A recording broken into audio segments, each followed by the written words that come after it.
अपना माना है तो सहना तो पड़ेगा, चाहे जिस रूप में भी अपना माना हो। जब अपना कुछ था नहीं और अपने मान लिया अपना, तो सहना तो आपको पड़ेगा। आप इस सोचिए बस कि करना क्या है। जितना अपनापन मानते जाइएगा उतना तकलीफ होने की गारंटी है। आपको जो आप काम करना है, आप काम कीजिए, अपना समर्पण, अपना कर्तव्य करते जाइए, अपना श्रद्धा आप रखते जाइए। लेकिन जैसे ही आप सोचेंगे कि आपने जो समर्पण दिया, जो कर्तव्य आपने किया, अगला आपके समर्पण को समझ के अर्पण हुआ कि नहीं, जैसे ही आपने सोचा अपनापन तय हो गया और सहना आपको वहीं से पड़ेगा, वहीं से पड़ेगा। हो सकता है आपका समर्पण को अगला ना माने, ठीक है, लेकिन आपका जो भाव है, आपका जो कर्तव्य है, उसे नैतिकता के साथ आप करते जाइए। तो होता क्या है, आप समर्पण करते करते इतने अंदर तक चले जाते हैं कि उसे संपूर्ण रूप से अपना मान लेते हैं, चाहे कुछ भी हो। और अब जैसे ही आपके समर्पण को किसी ने अस्वीकार किया, आप तो स्वीकार पहले कर बैठे हो,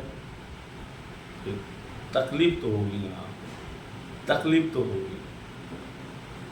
मैंने आपने आपका दिल है, आप किसी को भी प्यार करो, कोई दिक्कत नहीं है, अगला भी किसी को प्यार करे, कोई दिक्कत नहीं है। लेकिन ये आप सोचो कि अगला भी आपको ही प्यार करे, दिक्कत तो होगी यहाँ पे।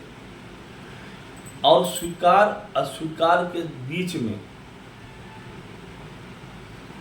अपना माना है आपने, और अपना माना है किसी को, तकलीफ भी होगी, दर्द भी होगी, हो सकता बदनामी भी हो सकता अवहेलना भी झेलना पड़े, क्योंकि अपना तो कोई है नहीं, अपना तो कोई है नहीं। आप बस इतना ही सोचो कि आपकी नैतिक जिम्मेदारी क्या है, आपका नैतिक कर्तव्य क्या है किसी के प्रति। पारिवारिक कोई सदस्य हो, सामाजिक मित्र हो, कोई दिक्कत नहीं। आपकी नैतिक जिम्मेदारी क्या बनती है, नैतिक कर्तव्य क्या बनता है, उसको आप बड़े ही आराम से करते हुए जाइए, बिना कुछ भाव लिए। लेकिन होता क्या है, जैसे ही आप अपने कर्तव्य को पालन करते हैं, उसमें अपेक्षा की कुछ बूंदें चली जाती है। और जैसे ही किसी कर्तव्य में, इस जिम्मेदारी में एक अपेक्षा का भाव आता है, यह अपेक्षा का भाव अपनापन को जन्म दे देता है। एक अपेक्षा का भाव जिम्मेदारी में अपनेपन का एहसास दे देता है। और जैसे ही अपनेपन का एहसास जन्म लिया और अपेक्षा पूरी नहीं हुई, तकलीफ तो होनी है। अपना माना है तो सहना पड़ेगा, जबकि आपको सिर्फ कर्तव्य करना था, अपेक्षा वहाँ नहीं डालनी थी। लेकिन होता तो है नहीं ऐसा कोई। और ये अपेक्षा, ये समर्पण, ये अर्पण, ये श्रद्धा, महत्वाकांक्षा, ये सारी चीज़ें एक चक्रव्यूह की रचना करती है, और इसमें इंसान धीरे धीरे धीरे धीरे फंसता चला जाता है, और फिर उसके बस में नहीं होता है कि चक्रव्यूह को तोड़ सके। चक्रव्यूह की जो जाले हैं, जो बना है, किससे बना है? समर्पण, अर्पण, अपनापन, महत्वाकांक्षा, अपेक्षा, स्वीकृति, ये सब है। और एक बार अगर आप इस चक्रव्यूह में गए तो आजीवन निकल नहीं सकते, आजीवन निकल नहीं सकते। तो बेहतर क्या होगा, बेहतर क्या होगा, पहले से ही अपने भाव को न्यूट्रल कर ले, अपने भाव को न्यूट्रल कर ले।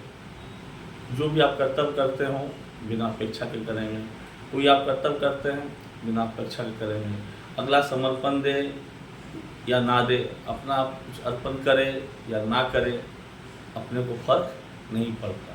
तो देखिएगा, ऐसी परिस्थिति में तकलीफ भी कम होगी, सहना भी कम पड़ेगा, और दुख भी कम होगा, और दर्द भी कम होगा।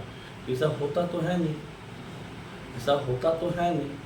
अरे भाई साहब, आपके अपने बस में एक सांस लेना तो है नहीं।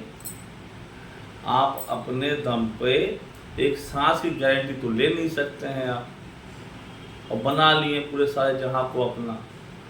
और जहां छूटा, जहां किसी ने आपका अपनापन का स्वीकार किया, लग गया दर्द, होने लगी तकलीफ, होने लगा रही उससे ऐसा सोचा नहीं था, ऐसा ऐसा कर दिया, वो मेरा ऐसा था, अपना माना था, उसने नहीं माना।